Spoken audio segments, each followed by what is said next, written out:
excited today to welcome Pete Dyson. So Pete Dyson is the Principal Behavioural Scientist at the Department for Transport. Today he's going to be talking about his new book, Transport for Humans. So before being at the Department of Transport, Pete was at Ogilvy and behaviour consultant since 2013, which is where he wrote this book with Rory Sutherland, who heads up that team and found that team, has written other books on behaviour science. But Pete is more than just an expert behavioural scientist. He sort of lives his life and his work through his transport. So he's not only does he do triathlons, he's clearly very good, he's got the world record for the fastest cycle from Land's End in Cornwall to Hyde Park.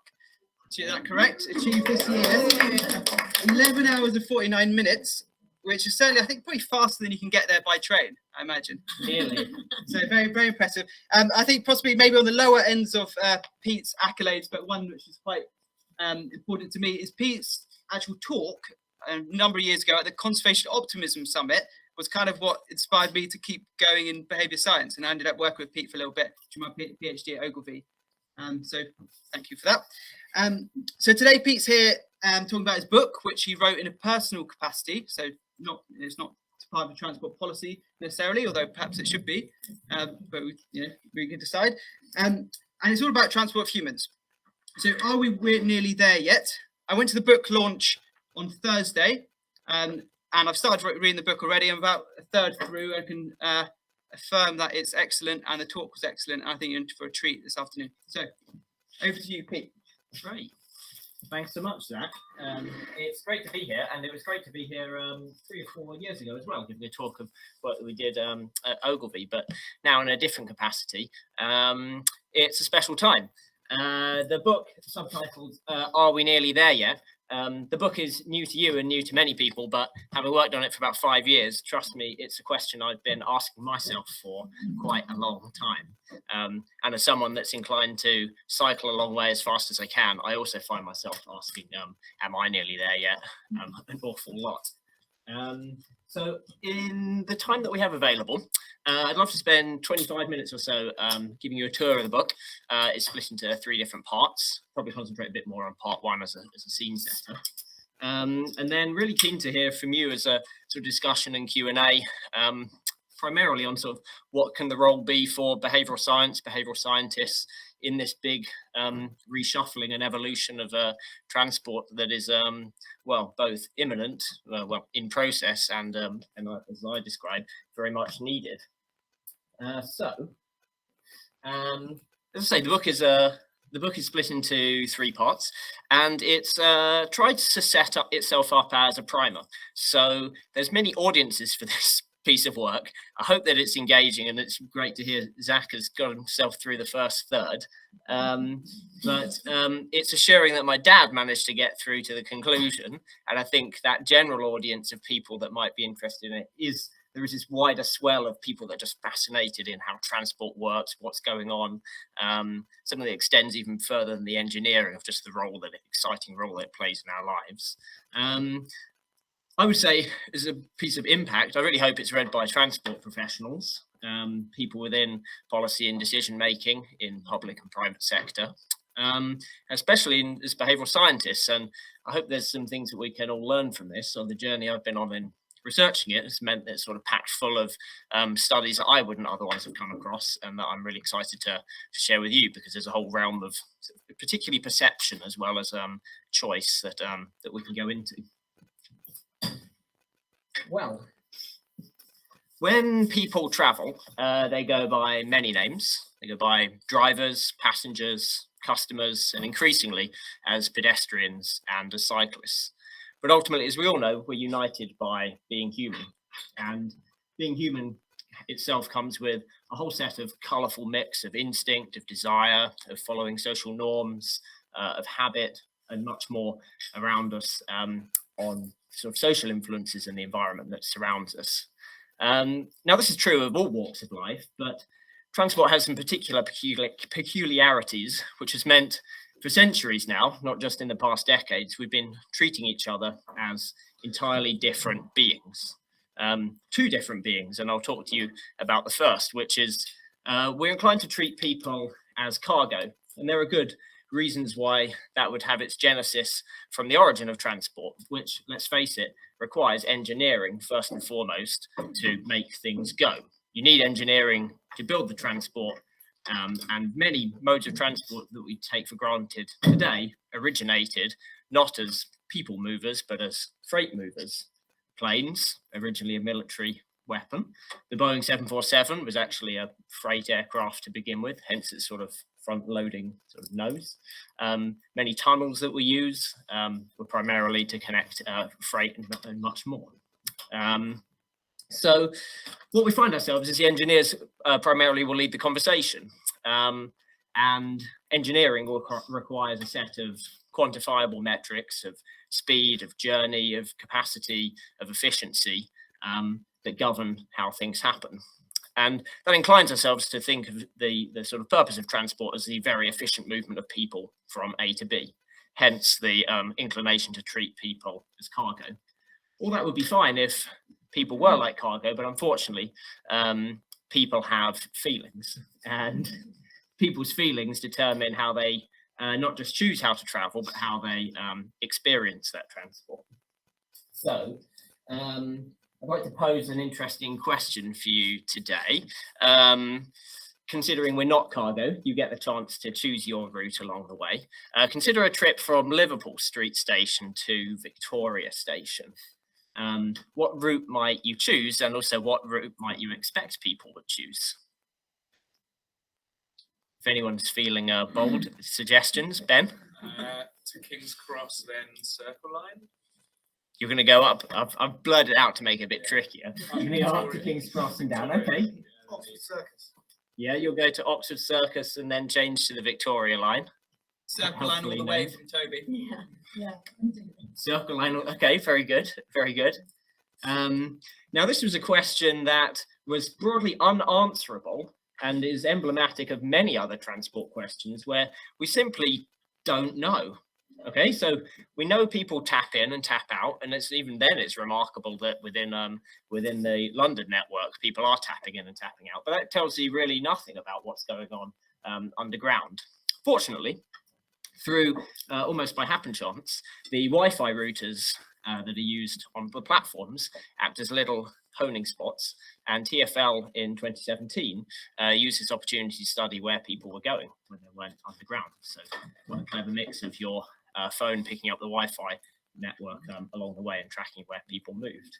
Now, the stat I'm about to show you, I think, is remarkable because it breaks apart the assumption that people will be choosing the fastest route. So of our cargo, just 44% of the, I think some of the routes were hard to track in the data, I suspect. 44%, only 44%, so not quite a majority, chose that quickest route from Liverpool Street to Victoria.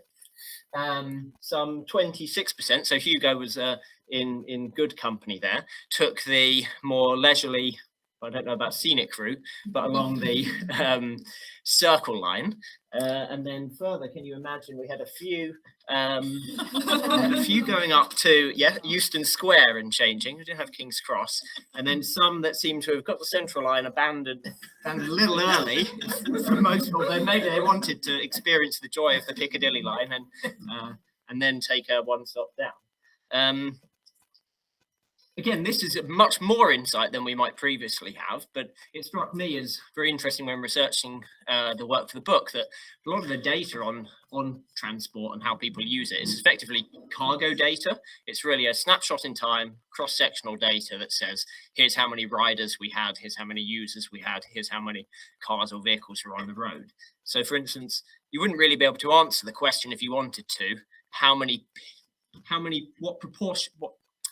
people in the UK used a train last month? At best, we've got an annual statistic that says about 60% of people will use a train in a given year, but we don't know even of a given month, and we certainly couldn't say how many people and who cycled to a station and used a train. So there's a lot of sort of missing data, and as a result, we find the data shapes the conversation and the priorities that we see around us. So There's an extra element to the data here, which is getting closer to seeing what is actual behavior, but we could call that revealed preference or some version of preference to see how people are traveling. But in the work I've done, it's interesting that you might have to try and break down this concept of what a bias would be. And this comes to the root of how we're assessing utility or the purpose of transport. So in economics, or sometimes in health, it's a little bit clearer what we're trying to work towards. What is someone's utility? Typically in transport, it's been defined as your utility is minimizing travel time. A quicker journey is a better journey. You know, everything else is a deviation from that. It's a bias against a shorter journey. As we can see from this data and from our own experience, do people really have a sort of comfort bias? Do people have a circle line bias? Like, how many of these biases would we have? And in that sense, transport is revealing that people have, it's getting to the heart of this question between what's the difference between the person and the situation. So I may have preferences. I may have a personality which is different to other people. I may have past behavior, but then layered on top of that, my journey preferences or my biases are going to be different for different trips. From traveling to the airport, you can be pretty sure I'm probably not going to be using that circle line scenic route. But if I'm going to see a friend and I want to just read a book along the way, I probably am. So a lot of these challenge us, I think, as psychologists and as behavioral scientists, to start working out what are we doing when we mean, like, what do people want? Who knows what people want? And it's a question that we've had posed to us, I think, over the past year or two, especially at work, when saying, like, what do travelers need and want? And a lot of this is being contested. A second creature that we are inclined to treat each other as is not as Homo sapiens, but as the book in part 1 introduces this new character, Homo transporticus. And we feel there's room to build on this literature of economic man, or Homo economicus, which probably the economics literature and indeed behavioral science spends a lot of time sort of rallying against, to saying we are not Homo economicus for the following reasons. But in transport assumptions, Homo transporticus is what we sort of call a sort of a cousin of this man, a representative agent, but imbued with even more superpowers than your previous character had. So knows exactly where they are in space all the time, knows all the routes, knows all the available options of how they're going to plan their journey, not affected by the travel behavior of other people, not inclined to take a wrong turn and be frustrated about it, and so much more. So when we talk about Homo economicus, Homo transporticus rather, it leads us to some other really important pressing questions. Something millions of people are considering at the moment is the purchase of an electric vehicle.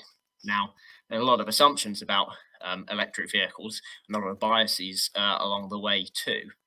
So to consider Homo transporticus when they arrive at the decision of whether to switch to an EV, might be able to consider the two big factors of range, and they would know calculate their habits, and they would know that 95% of their journeys are under 50 miles, well within range. They'd understand the grants, the discounts offered, the lifetime cost of ownership. There's sort of almost only 1 penny a mile of running costs.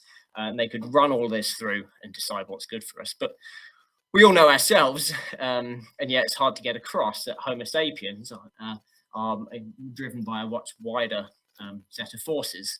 We're inclined to just be worried about the possibility of running out of juice. We're inclined to just want the capability to maybe travel and drive to Aberdeen and back if the need arose. And that maybe that optionality might be what we value our vehicle for. And you can be sure that we might be moved by seeing other people and seeing many more green number plates show up in our neighbourhoods, something which I think the Behavioural Insights team can be proud to have been a major contributor to with the green number plate sort of initiative. People are obviously moved by other factors as well of the things around an EV that are just conveniences, and this comes back to our sort of, is this a comfort bias that the air conditioning is better, that it turns on when you want to, that it has all of your settings plugged into it, and there's so much more that goes around the electrification of the vehicle. All these have previously really been points of debate or back and forth. What in the book we call a dispute, a long-running, centuries-old dispute, really, between the utilitarians and the romantics. The utilitarians of the economists and the engineers who believe you can work out and average out a lot of this work, and the romantics who say, especially for other journeys, let's just track back and look back in the past. It's more about the experience of a journey. They do are broadly thinking similar. We are all children of the Enlightenment, after all. What's great is behavioural science can slot in here and start settling some of these questions. So this is a piece of work that's been published earlier this year of a trial that was done on the DVLA website. It might be that structure of testing might be you may recognise from what was previously an organ donation, opt-in or opt-out, and has temporarily been used to start testing. Once you've signed up for your vehicle tax, so you've just renewed your tax for a petrol or diesel vehicle, there's a new little button that says make your next car electric. And the RCT with 4.5 million people over about a 6-month period last year tested this different line. The control condition simply read, information is available on electric vehicles. How exciting.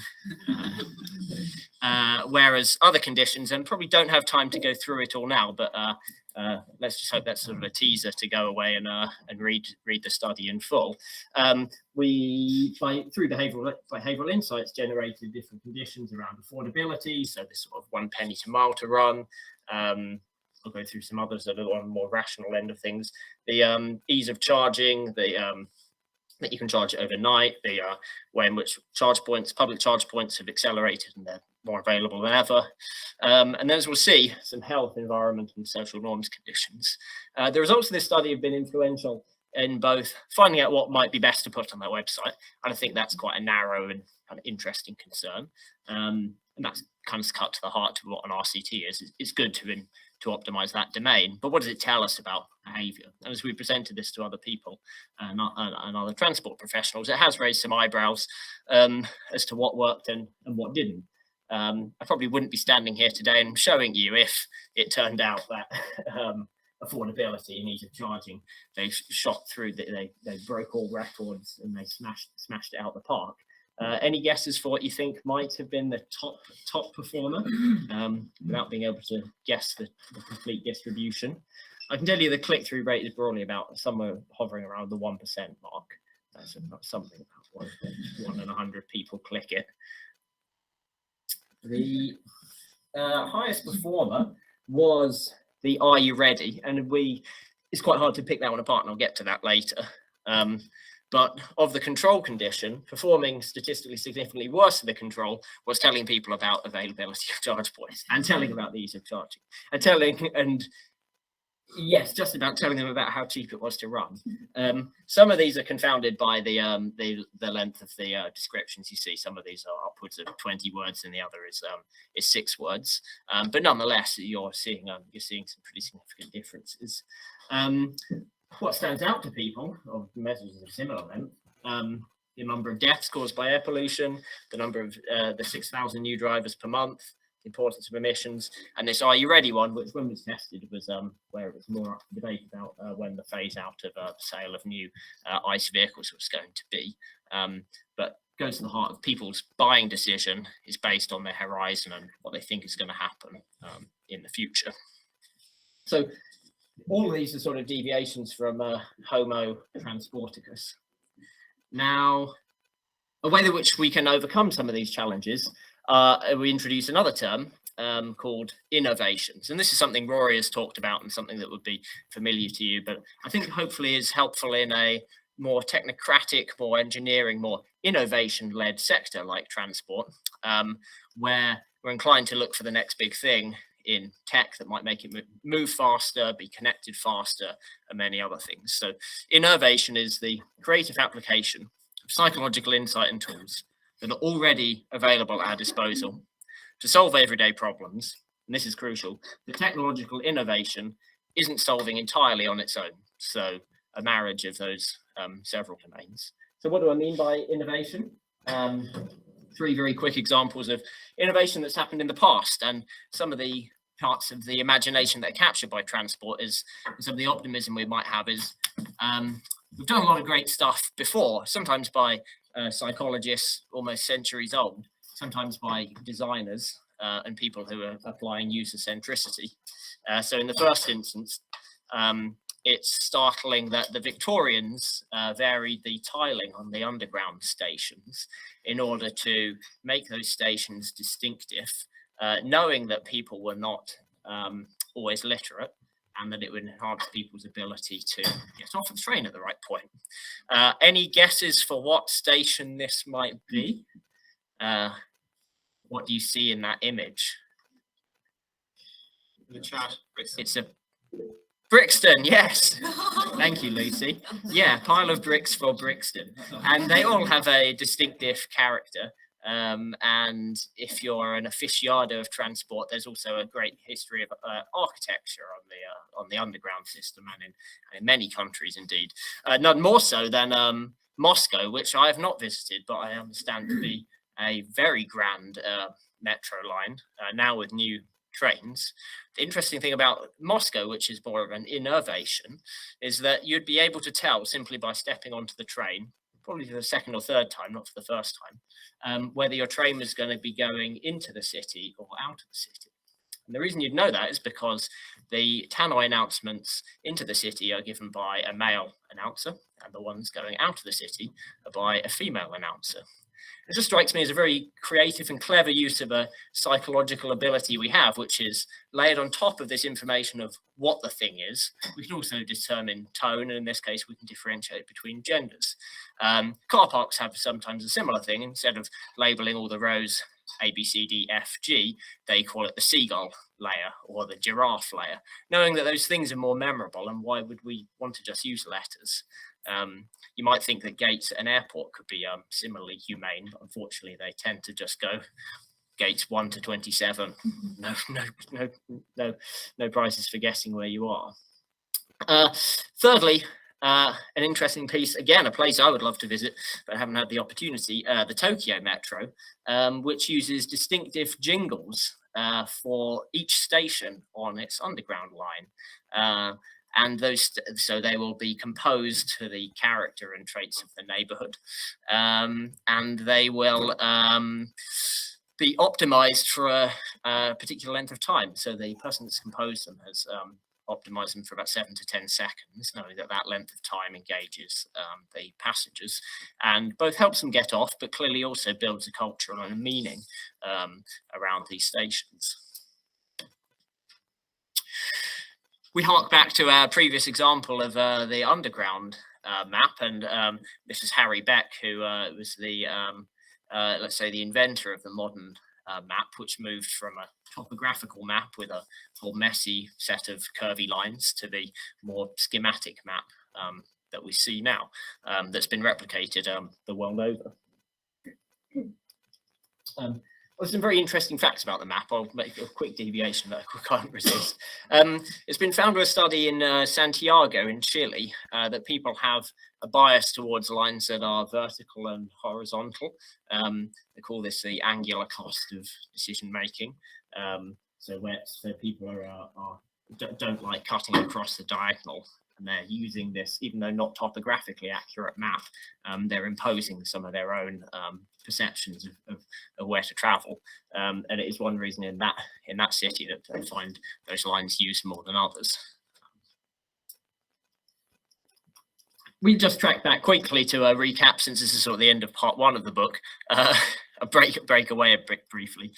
The book is broadly about then, let's grow the body of knowledge about that we have about how people think, feel, and behave when they travel. Let's apply that knowledge to improve the transport experience, use that as a set of tools to improve transport design, and increasingly, now with a different set of priorities that are emerging as well, to get a better sense of behavioral science, not merely as a tool to facilitate the policy ends, but to also help make the case for saying this is what this is a way of working out what people value in transport. Like, for how long should we persist by saying the value of any transport improvement is just to cut the journey time down? will add up with the journey time savings. We'll all be much better off because the journey times will be shorter. Other academics, transport academics, have lamented that fact as a sort of a bit of a intellectual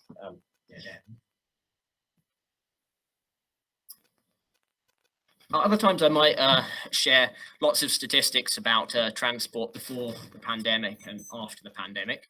I chose instead to share with you a model that I think can be useful and really, let's say, blew my mind with respect to thinking about transport's role in society. This is called the triple access model. It was written by Davidson and Lyons just 3 or 4 years ago.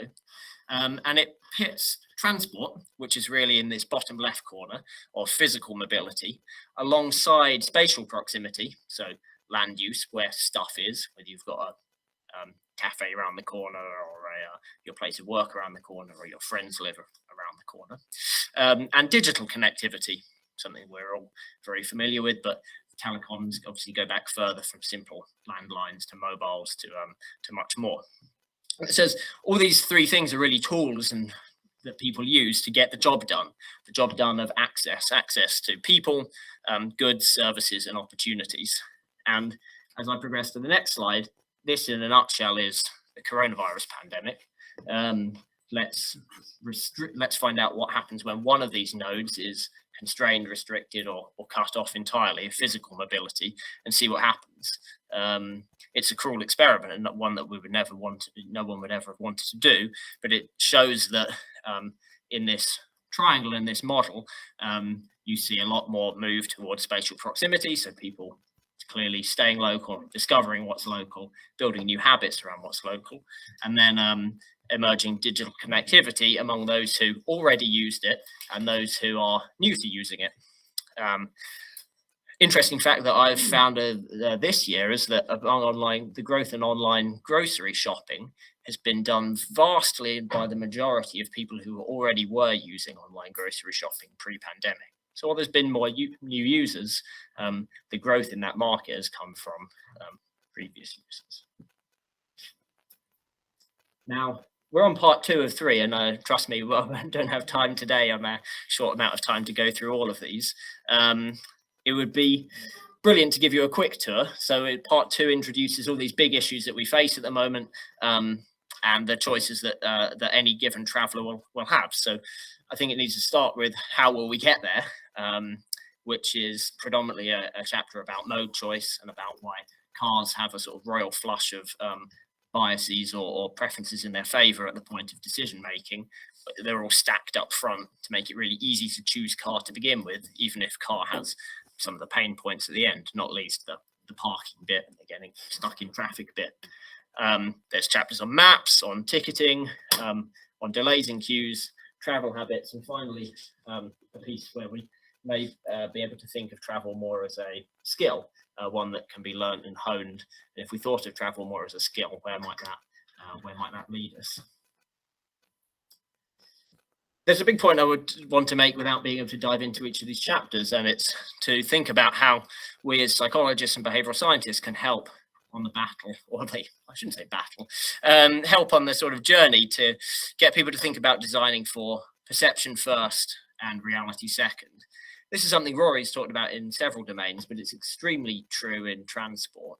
And it's one of the reasons that transport is actually, I think, fascinating and really pushes us as psychologists, because we're dealing not merely in this area of choice, as I've talked about, but really the root of it as perception and phenomenology, really. It's people's experience of what it means to be. And to give a more candid example, I would turn to the chapter on time. And no other domain really studies people's perception of time. I can't think of anything that I've ever worked on that gets you to question, why does time fly sometimes? Why does it drag at other times? Why is it that the return journey feels 22% faster on average than the outward journey? What's going through our heads when we look at the clock and somehow it drags on and on? Again, maybe I'm inclined to think that when I'm looking at my bicycle computer to see just how far there is to go. But time is a really interesting discipline and gets to this more psychological, deeper point than necessarily choices that we make at this sort of higher human level. Some aspects of time also lead to some quite creative ideas, and one that I would share from the book I think is at least novel. Rory gained a lot of notoriety some 12 or 13 years ago now for saying, with the upgrade of the Eurostar line, effectively £5 billion invested there. What about, for a fraction of that cost, even $1 billion, hire the world's top male and female supermodels to serve champagne? People would not only enjoy the journey, but they would ask for it to be slowed down. And that starts you into really interesting kind of what if questions. As I joked, it wasn't in the rail plan from last week, but something that is an initiative that could lead us further forward is what if the least painful part of the journey was its duration and it was everything else that was a bit rubbish? What if we could improve that journey time? Rather than supermodels and champagne, what about the world's top novelists and podcasters and authors and presenters simply giving a guided tour of what you would be seeing out the window? And that would be true of the car, of the bus, of the train, to say, look over there, we know your location, you're listening to your phone. So effectively a geolocation enabled audiobook. If I weren't doing my job that I was doing now, I would try and make that a product, because I think it's a surefire winner that would sort of help a lot of people and be a really interesting way to write fiction and non-fiction in a different way. This third part I will only touch on really quite briefly, but I think probably owe the greatest debt to the Behavioural Insights team and a particular publication that you put out called Behavioural Government. A really, I see eyes light up. Yeah. Don't worry, it's referenced in there, and it's very much cuts to the heart of. We could talk of all of these things about passenger experience till we're sort of blue in the face, and about how there's lots of these, maybe let's call them romantic ways in which the journey experience could be better, and you can make the case for why the journey experience being better would lead to mode shift and might make public transport choice a greater or a more likely choice for more people more often. We need to understand that humans design transport, and getting to this point, what is it that we're focusing on? So a chapter about quantification looks at exactly not just why engineers might be inclined to use the toolbox they have at their disposal, but why mentally you're much more likely to have this sort of focusing effect, or other literature calls the attribution substitution of saying, well, we're not sure of this, but let's drop in this metric instead. A large section on averages, which cuts to the heart of the ridership question of, we know loads about the population, but so little about people, and the great work that's been done on longitudinal studies where you can start seeing transport behavior change over time. And then mostly in this area of biases in decision making, the optimism bias, which in big decisions can mean, in high stakes decisions means cost overruns, time overruns, and sometimes benefit underruns. And finally, in groupthink, and I think a chapter on a book of human transport for humans that didn't improve, include something about diversity, would be extremely deficient, both because it's a sector that has a lot of homogeneity historically in thinking, but clearly in its composition as well. And we won't get so far, we won't be getting there until we get a much more representative and a much more diverse set of people that bring their own perspectives, bring their own tools, and are free to share them. There's a final point, and if you were to skip to anything, my attempt to write a rebalancing the equation short chapter on what if a team wanted to build a behavioural science capability, some of the tips they might use along the way. Not the longest of chapters, because you sort of feel like you sort of lose the audience at that point, but one that I think is important to include. And it's interesting, really, is the only kind of roadmap or the thing that we're saying, like, this thing should happen. The ideas are concepts, and I think many of them are good, but in terms of, like, if there's a recommendation, it's how do we actually build out behavioural science, both as a skill across many disciplines, but also as a specialism. So I'll skip this bit, but if you wanted to ask a question about sort of algorithms and the extent to which journey planners and things, what people's preferences and how we're not quite sure, then by all means ask that question. A point I did want to make, almost in closing, would be that transport for humans, sort of, are we nearly there yet? Now, that offers two ways of thinking, and I'm obviously been pressed to say, oh, so what's the answer? Clearly it's not, we're inches away. There's one answer you can give, which is slightly unsatisfying, but I think it might resonate here, to say, well, Transport for Humans is much more of a process, really. As long as we are doing the best we can with the tools we have available to send those what I call positive signals, so that transport does adapt, at least in some areas, to human need, then we are doing Transport for Humans. So it's an activity rather than a destination. I know that's kind of pulling the wool over some eyes. So if I pull it a little bit to the more practical space of, yeah, but if there was a destination, how are we going to accelerate our way there? It would be that we are getting there, certainly in the application of behavioral science, in being better at diagnosing problems. And we're good at saying what the problem space is, but it's a little bit harder to translate that into then what are potential solutions, and what's the sort of creative new way in which you would fix that with behavioral science. And then in the domain currently playing in, how do we value that? So how do we make the case that that thing is worth investing in more than that thing? When someone says, great, I hear you, it would be great to have Wi-Fi on every train here, or in the tunnels, or the windows should be cleaner, or X, Y, and Z. But we need to kind of cost that up and say, not that there's a scarcity of money around always, but like, what's it worth? How many more people would use it? What's the difference it's going to make? I think BIT are broadly at the forefront of this by being able to do rapid turnaround testing, by getting much closer to saying, well, we can put this in front of people. It's not merely a focus group, but we can randomize people into this, and we can start asking questions about how what the usage characteristics can be like before and after. I hope it doesn't put anyone off their lunch, but it feels like this has moved on. The breakdown of the humans aspect is, even if we look at transport in humans, which is a peculiar thing to say, but we ourselves as biological beings have many ways in which we transport things in our own bodies.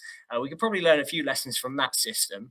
And as sort of the conclusion of this book really looks at, what if we thought of transport as a more evolutionary or more as an adaptive system, one that isn't there to be perfected, as though we could say, we're never done until we've wiped the slate clean and we've got the perfect connections between every node and every network. We don't see that in almost any other domain. Transport has many different modes and methods of getting around. They are more like an evolutionary system. They simply overlap and overlay onto each other. There's no omniscient designer who says, this is where the road and the rail should be. They all sort of slightly compete in a way that the lymphatic system has to get on with the nervous system and has to get around your bones and many other things, which, I mean, we're always going to end up with some vestigial systems that are a bit of a hangover from the Victorian times, or the 20th century, and soon, let's say, the 21st century. So the best we can do is try and adapt, send positive signals that some aspects of transport can adapt to the needs of society now and in the future. And with a nod to sustainability to finish, sustainability is effectively the meeting the needs of now without fouling up the future. So unlike our bodies, we do have some consciousness, and we can start thinking through, what do we need now, and how does that affect the future that we sort of want to be in. There are some ABCs to finish. I won't dwell on them because I think it will be more interesting to move towards Q&A. So thank you very much for listening.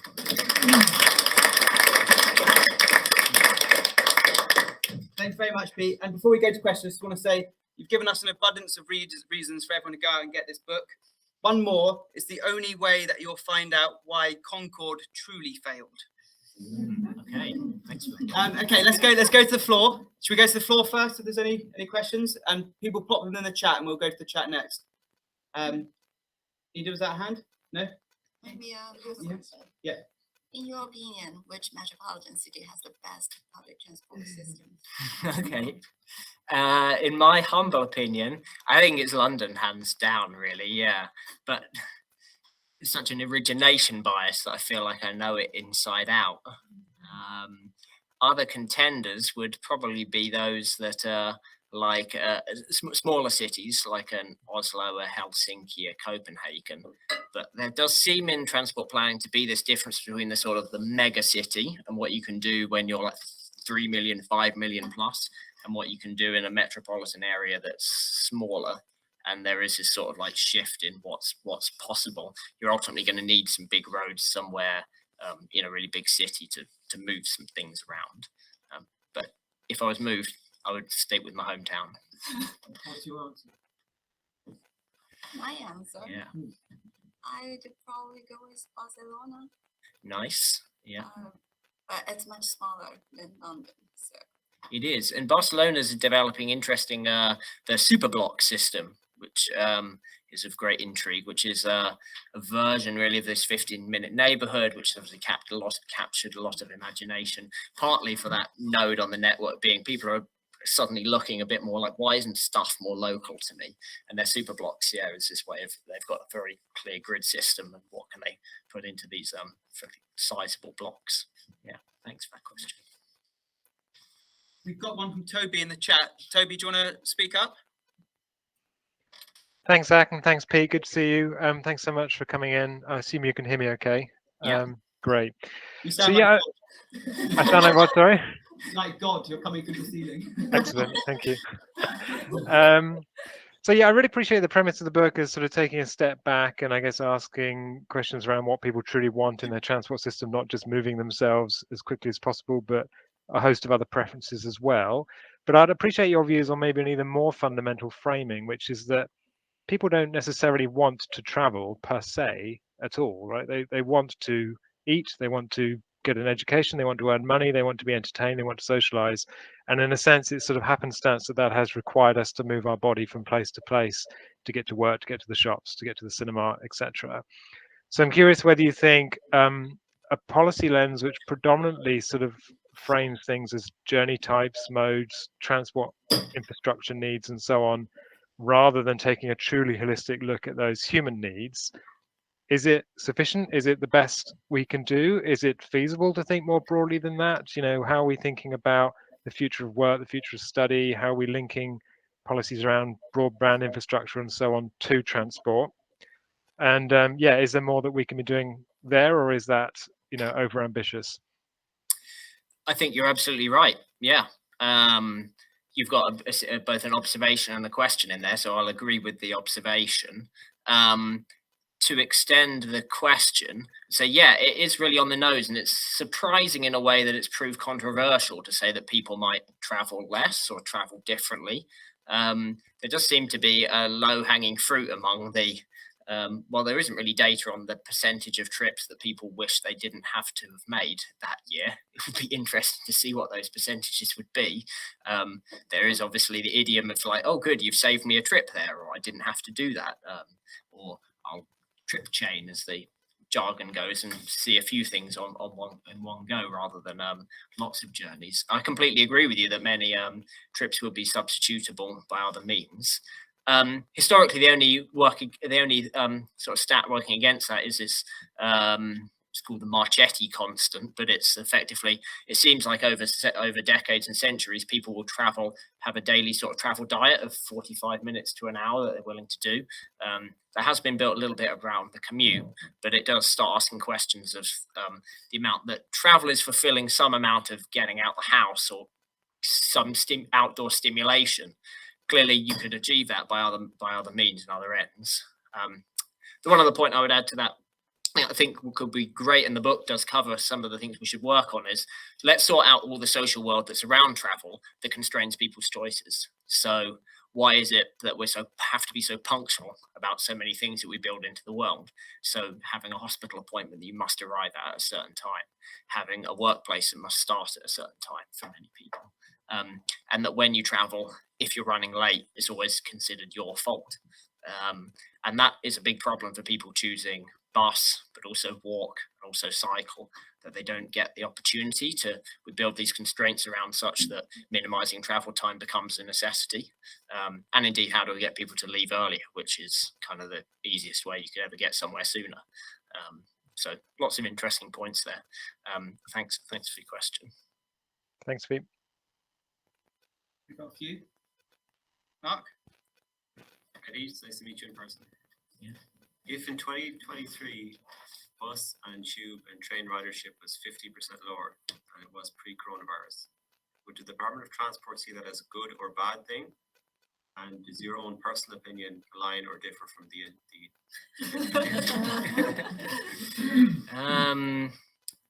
I think some of these are about again, I have a question about adaptation.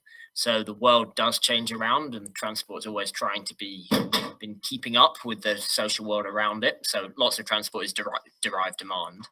I think there would be, you can see why there would be the interest to say that it would be challenging if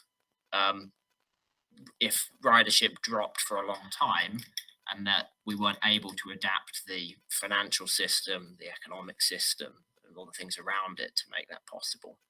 I would say I have in a way, either the good fortune or the lack of insight to say in my current role what those costs would be. So I wouldn't be able to say that I would differ with any particular view.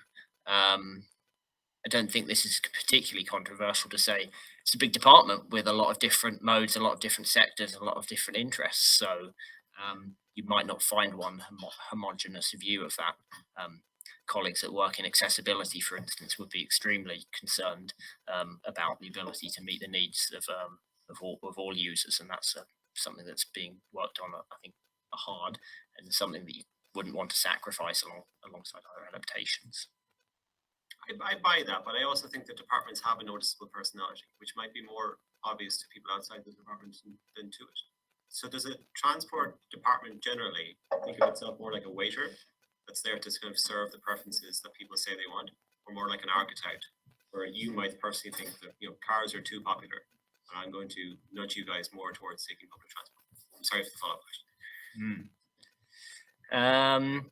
There's extra layers to that question as well, in that the role that transport has in finance and also in job creation, and the value of different trips. In a way, you do have this set of, in the way it's structured, and you can see why there's lots of reasons to have a mode-led structure. So the rail team, the local team, roads, although the big roads are handled by national highways. They are in a way set to sort of compete with each other, if you like, where some are rivalrous in a way, and yet it seems to be a happy marriage in that you don't necessarily you are broadly meeting the needs of users, and fixing pain points. Thank you. Andrew? I was going to ask about route finding, and you had a slide about it, and you said it was covered in the book, so maybe that's the answer. But with people relying on Google Maps and Waze, I feel like people are losing the ability that generations previous had to understand how the city is laid out. I can speak for myself that when I, go to like a relative's house, like an older relative, they'll ask me which roads I took. I have no idea.